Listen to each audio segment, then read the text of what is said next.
Don't be afraid. Lock the doors. Turn out the lights.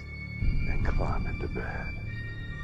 It's time for Hillbilly Deadtime Stories. There are several reasons why paranormal activity may escalate in a location.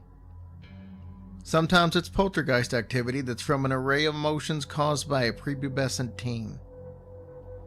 Other times it may be because of a stressful environment, such as a family dealing with a divorce or a tragic death of a loved one. These are cases where the energy from a person or a household plays a role in the activity. There are other situations, though, that can cause paranormal activity. Some could include bringing home an attachment from a haunted location, or conjuring a spirit through a ritual or spirit board. One of the most common ways to ensure that paranormal activity goes through the roof is to do some remodeling.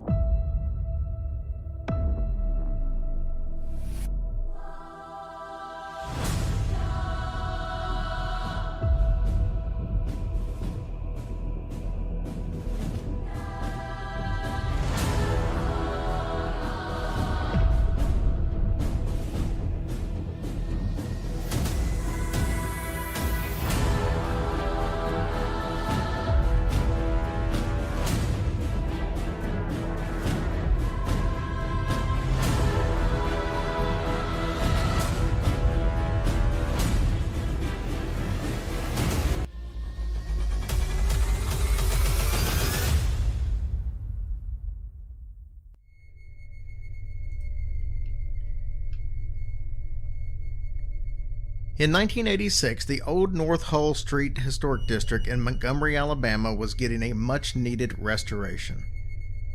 Some of the structures in the area had been restored a few years earlier. One of these was the Lucas Tavern, which became the historic district's welcome center. The Lucas Tavern has a long history going all the way back to 1820, when Walter and Eliza Lucas opened its doors to offer travelers a comfortable place to sleep and get some good home cooking, and they continued to run the tavern until 1842. The tavern was renovated in 1979 and became the visitor center the following year. After the remodel, employees and guests started to feel Eliza's presence. It wasn't long before she was being seen as well. In the winter of 1980, there was a late afternoon meeting in front of a cozy fire in the tavern room. One member of the group asked a controversial question, and another person began to answer with a rather heated exchange. At that exact moment, smoke and ashes erupted out of the fireplace, covering the irritated person in chimney soot. Members of the meeting just assumed that Eliza did not approve of the speaker's attitude and acted accordingly. Eliza had a history of voicing her displeasure when she wasn't happy with the discussions about the historic district. On one occasion, 2 staff members were having lunch and discussing some operations of the historical district. Without warning, the door to the room started to slowly slide off of its hinges and ended with a large thud as it slammed on the floor. The most intriguing sighting may have occurred in 1986. Vincent Ives was an amateur photographer, and he wanted to get some pictures of the Hull Street restorations. He was able to convince a hostess to let him take some pictures after the tours had stopped for the day. He waited until all the visitors and tour guides had left, and he made his way to the square. His top priority was the old schoolhouse. He had noticed earlier that it had all of the things that you would have seen in an 1890 schoolhouse, such as a pine teacher's desk, slates, and an abacus. He wanted to get there before the sunlight was gone, so he headed there immediately. He thought to himself that it would be great if he had a teacher to photograph as well, but this would have to suffice. He walks to the door of the schoolhouse. He starts looking around as to where to begin. All of the guides must not have gone, because sitting by the window was a woman in 19th century clothing reading a book with a blue cover. Maybe she will pose for him, but why ask?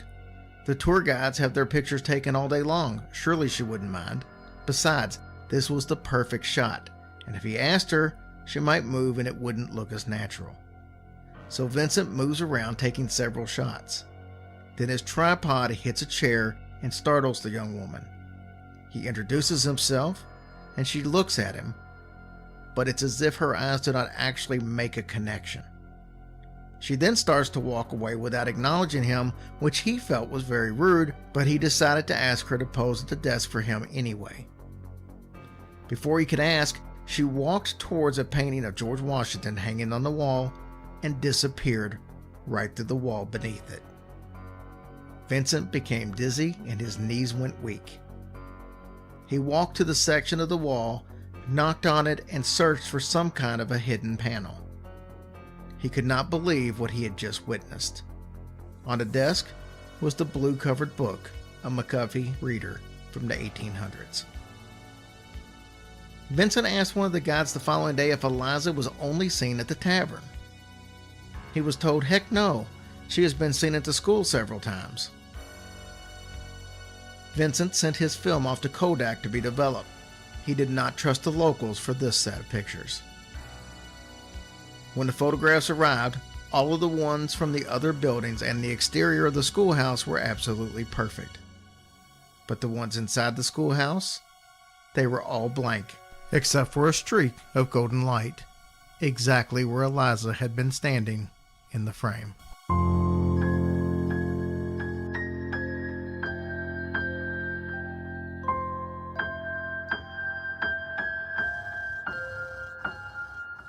Hush, little baby, don't say a word.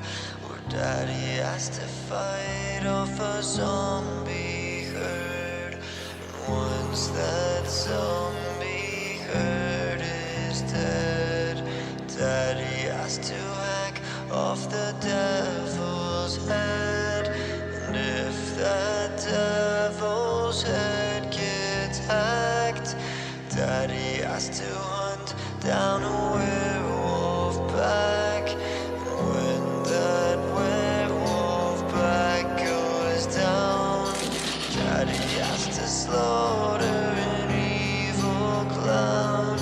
And after the evil clown is killed, Daddy has to take on a vampire guild.